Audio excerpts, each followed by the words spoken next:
at shows like this and at, events that have, like such kind faces coming back to me, I think all the time, God, I wish I went to junior high school with these people. I wish that we were all classmates at the same time, high school, elementary school. Wouldn't things have been so much better, Yeah.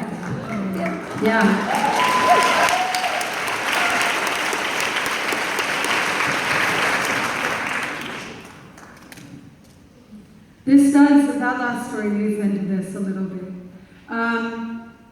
This isn't actually a poem, it's kind of a letter that I wrote. And I wrote it after the murder of Mike Brown and the non-indictment around his murder, and then the murder of Eric Garner and the non-indictment around his murder. And at the time, I posted to social media, Facebook, that shit show of a place, and I posted my outrage about what was going on. And I got thousands of comments in response, and so many of them were horrifically racist. Now, the thing about that was the ugliest time I'd ever seen social media. I'd never seen it uglier. And the good thing about that is it wasn't surfacing ugliness that wasn't already there. So some white people for the first time had to witness like some of the things that just a fraction of horrible, horrible racism that folks of color are living with all the time in this country.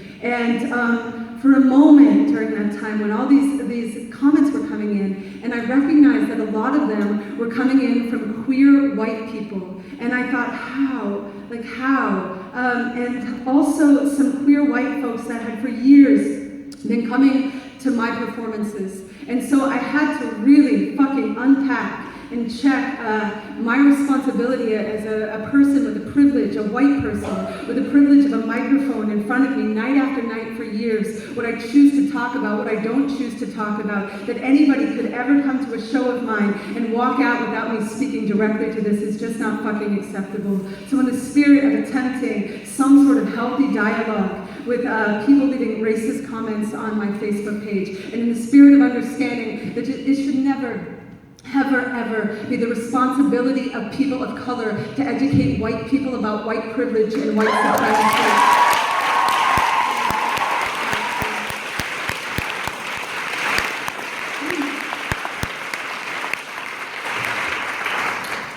This is a letter to white queers, a letter to myself.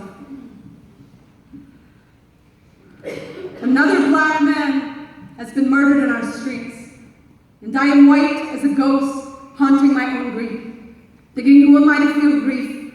Thinking, my God, who am I not to? I am writing to tell you about 1998, when Matthew Shepard, a young gay man from Laramie, Wyoming, was tied to a fence, beat with a butt of a pistol till his skull cracked, left for 18 hours in Wyoming's frozen cold, his face entirely covered in blood, except for the places his tears had washed clean.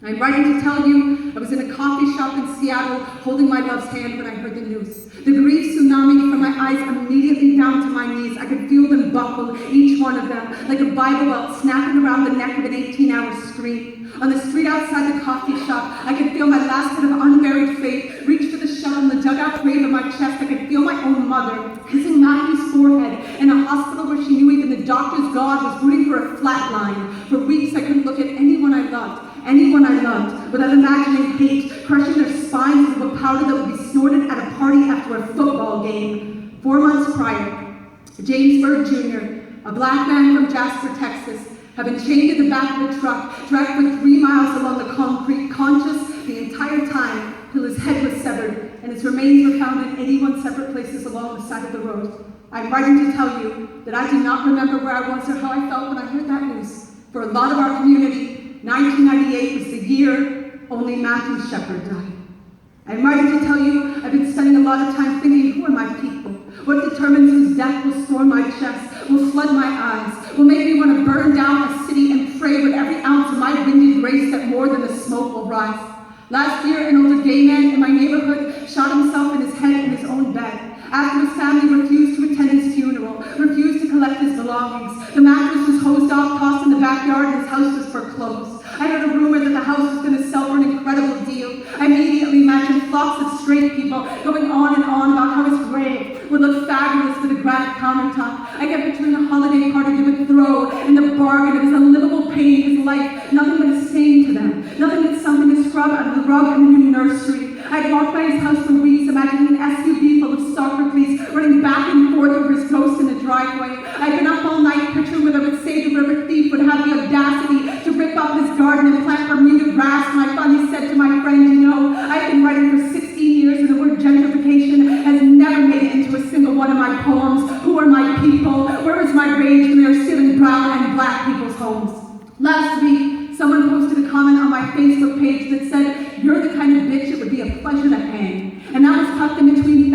other comments equally as fucked. Some of them, like yours, from people in the queer community who furiously disagreed with the post I wrote about Mike Brown being murdered by a white supremacist system designed to murder the hearts, bodies, and spirits of people of color. Something sickening to stomach in this life is the fact that we might all learn and grow at a pace that will hurt people. But I am writing to tell you I am furious with my own pace, furious that I can be holding the candlestick of a microphone for this many years and have it burned this far down without shining a hell of a lot more light on the truth of what I know white is. You want to know what white is? White is having somebody tell you to be a pleasure to hang, having a whole lot of people agree, and not even thinking to lock your fucking door that night. White is knowing when somebody is going to be hung. You are not the one. White is having all of Eric Garner's air in our lungs tonight. No matter how queer we are, no matter how anything we are, if we are white, we have Eric Garner's air in our lungs tonight, and that means our breath is not ours to hold. That means our exhale is owed to mercy, to the right of our unowned hearts, to the promise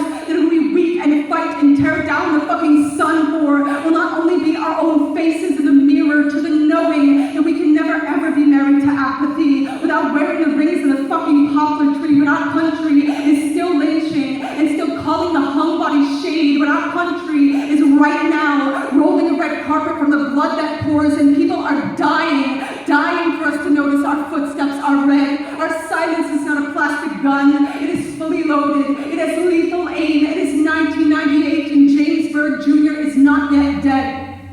He is walking from a party towards his house on the other side of town, and you and I are somewhere. We are somewhere pouring what we will pour into the cups of our hearts, spilling what we will spill into the screamed, open